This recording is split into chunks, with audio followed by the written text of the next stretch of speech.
So hey everyone, this is me Anvi Sharma. Welcome back to my channel.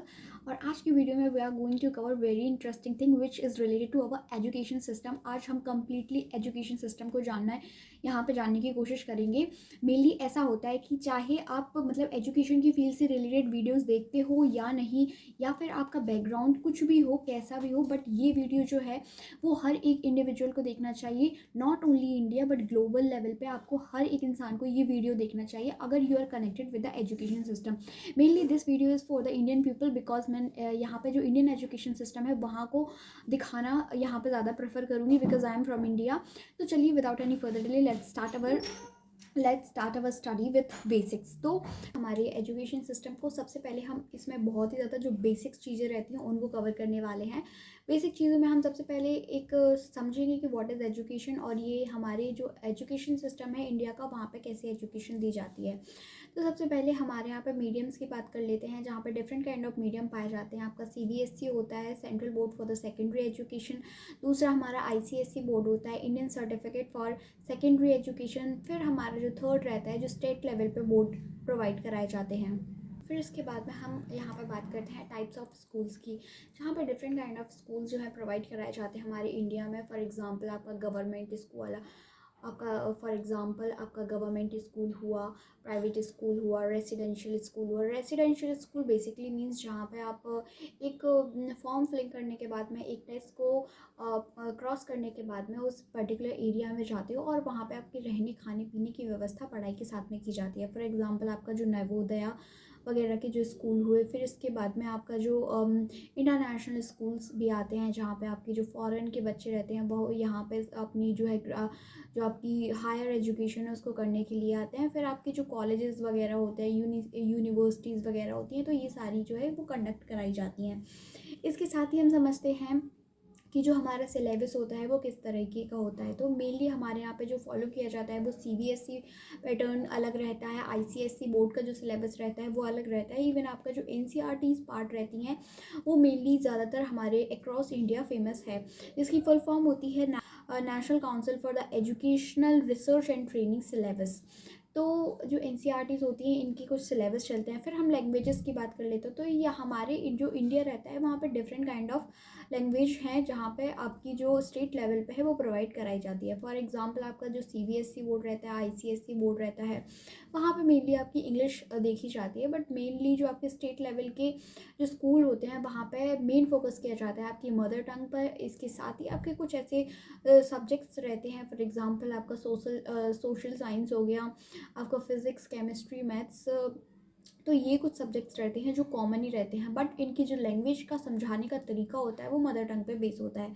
अब हम यहाँ पे कुछ चैलेंजेस की बात कर लेते हैं कि भले ही हमारे एजुकेशन सिस्टम काफ़ी हाई तक पहुँच गया, जिसमें आपका जो लिटरेसी 77% जो है लिटरेसी रेट देखा जाता है। इवन आपका जो अगर हायर एजुकेशन में एडमिशन की बात करें तो ऑलमोस्ट आपका 24% ऐसा रेट है जो अभी कवर किया गया है। इसके साथ ही हमें काफ़ी सारी चैलेंजेस देखने को भी मिलते हैं, जिसमें सबसे पहला चैलेंज आता है वो आपका असेसिबिलिटी एंड द अफोर्डेबिलिटी का चैलेंज आता है।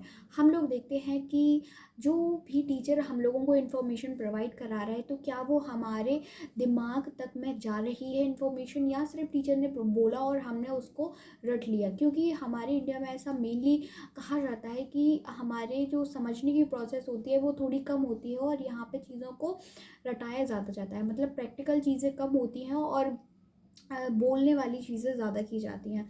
इसके साथ ही हम अफोर्डेबिलिटी पे यहाँ पे बात कर लेते हैं कि जो एजुकेशन सिस्टम रहता है, बहुत सारे ऐसे लोग रहते हैं, ऐसी फैमिलीज़ रहती हैं रूरल एरियाज़ में जो मेनली आपकी जो स्टडी रहती है वो अफोर्ड नहीं कर पाती हैं। फॉर एग्जांपल आपके अगर कंपटीशन की स्टडीज़ को ही ले लें, फॉर एग्जांपल आपका यूपीएससी, आईआईटी, ऐसे जो कॉलेजेस रहते हैं जहाँ पे आपको सिविल सर्वेंट बनने के लिए या फिर आपके जो डॉक्टर वगैरह रहता है इन सब के बनने के लिए मेनली आपको लाखों लाखों तक की फ़ीस लगती है। इसके साथ ही अगर कोई इंडिविजुअल रूरल एरिया से चल के और वहाँ पढ़ने के लिए जाता है तो वहाँ पे आपका अच्छा मोटा मोटा जो है रहता है, खाने और पीने पे खर्च हो जाता है। तो एक मतलब एजुकेशन एक ऐसी चीज़ होती है जिसको इतना हायर कॉस्ट पर रखना जो बहुत ही ज़्यादा गलत होता है। और मेनली जो बच्चे प्रेफर करते हैं वो प्राइवेट इंस्टीट्यूशन से पढ़ना पसंद करते हैं, जस्ट बिकॉज वो आपको उस तरह का चीज़ देते हैं, उस तरह का आपको डिजिटलाइजेशन यानी कि जो मॉडर्नाइजेशन के साथ साथ आपकी प्रोसेस रहती है वो देते हैं, जिसके थ्रू आपका जो काम करने का प्रोसेस रहता है, आपको पढ़ने का जो प्रोसेस रहता है वो बहुत ही ज़्यादा सिंपल हो जाता है। और पब्लिकली देखा जाए तो गवर्नमेंट इतना अफोर्डेबल चीज़ प्रोवाइड कराती है, बट इस तरीके से उसका जो इंफ्रास्ट्रक्चर रहता है वो कहीं ना कहीं लेक कर जाता है। तो सबसे पहला रीज़न यही निकल के आता है कि आपका जो असेसिबिलिटी और द अफोर्डेबिलिटी रहती है वो कहीं ना कहीं लेक कर जाती है। दूसरा हम मेन बात करेंगे जो आजकल न्यूज़ में बहुत ही ज़्यादा चलता है, उसका नाम है क्वालिटी ऑफ एजुकेशन, जिसपे मैं यहाँ पर आपको पूरा डिटेल में बताने वाली हूँ कि what is actual the quality of education. आखिरकार किस तरीके की जो क्वालिटी होनी चाहिए वो एक एजुकेशन सिस्टम में होनी चाहिए और हम कहाँ कहाँ लेक करते हैं।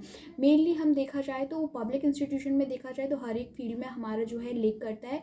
इवन आपके प्राइवेट इंस्टीट्यूशन है वहाँ पे भी कहीं ना कहीं चीज़ें लेक कर जाती हैं। तो जो क्वालिटी ऑफ एजुकेशन है वो बहुत ही ज़्यादा नेसेसरी है आज के टाइम पे, आज के एजुकेशन के हिसाब से किस तरीके से चीज़ों को चलाना है। तीसरा हम बात कर लेते हैं हमारे इंफ्रास्ट्रक्चर से, जो कहीं ना कहीं आपका क्वालिटी ऑफ एजुकेशन से रिलेट करता है। यानी कि आपका जो एजुकेशन सिस्टम है उसमें आपको मॉडर्नाइजेशन के साथ में, यानी कि आज के टाइम पे बच्चा क्या पढ़ना पसंद कर रहा है, कैसे पढ़ना पसंद कर रहा है, थ्रू मोबाइल पसंद कर रहा है या फिर वो समझना पसंद कर रहा है, थ्रू प्रैक्टिकल समझना पसंद कर रहा है। तो आपका जो इंफ्रास्ट्रक्चर लेवल है उसी तरीके का होना चाहिए, विच is related with the quality of education, जिसको हम फर्दर कवर करने वाले हैं। फिर हम फोकस करेंगे कि हमारा जो टीचर का शॉर्टेज है वो बहुत ही ज़्यादा देखने को मिलता है।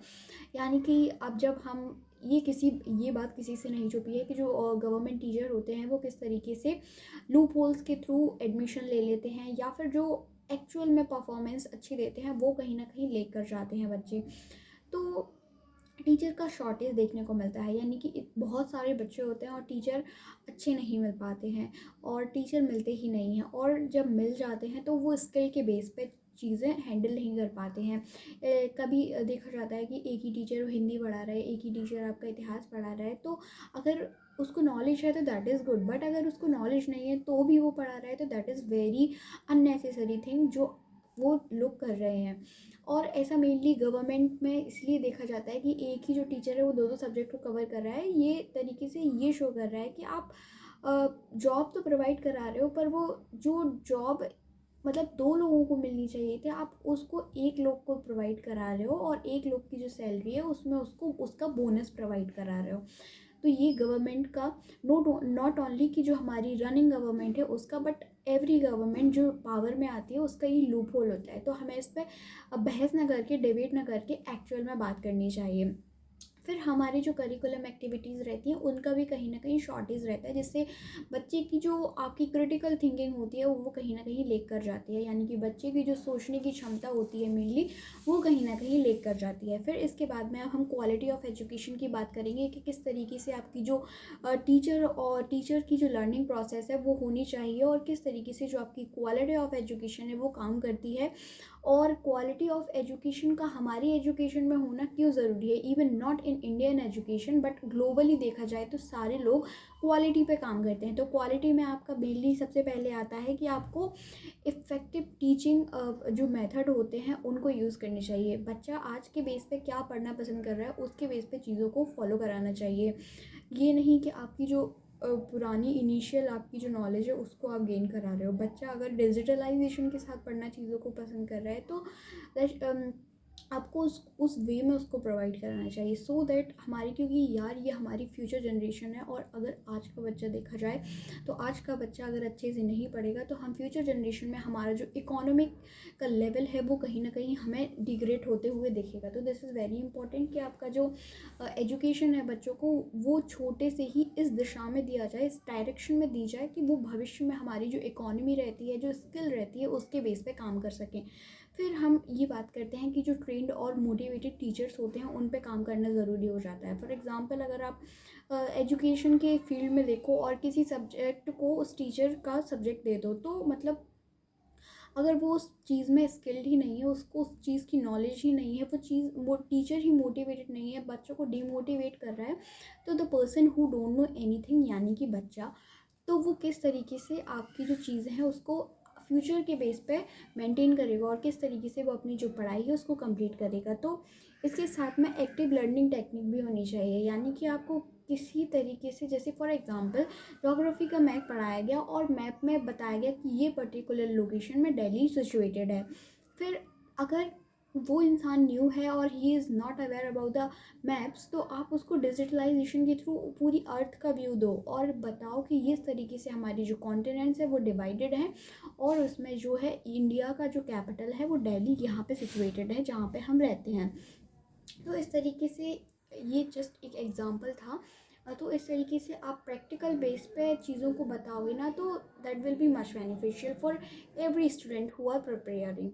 तो फिर इसके बाद में हम बात कर लेते हैं अपने जो कंटेंट की बात कर लेते हैं कि आपका जो स्टडी का कंटेंट होना चाहिए वो किस तरीके से होना चाहिए। तो अपडेटेड कंटेंट होना चाहिए। फॉर एग्जांपल जैसे हम करंट अफेयर्स की बात करते हैं कि करंट अफेयर्स मेनली जो हमारे डेली बेसिस पे बेस होते हैं, तो उनमें क्या है कि नई नई चीज़ें जो है बच्चों को सीखना मिलती हैं। फिर इसके बाद में आपका जो कंटेंट होना चाहिए वो प्रॉब्लम सॉल्विंग का कंटेंट होना चाहिए। फॉर एग्जांपल आज के टाइम पे अगर एआई का देखा जाए, आर्टिफिशियल इंटेलिजेंस, तो बच्चे क्या करने लगे हैं, अगर कोई होमवर्क भी दिया जाता है तो वो आर्टिफिशियल इंटेलिजेंस के थ्रू अपना होमवर्क वहाँ पे कंप्लीट कर लेते हैं।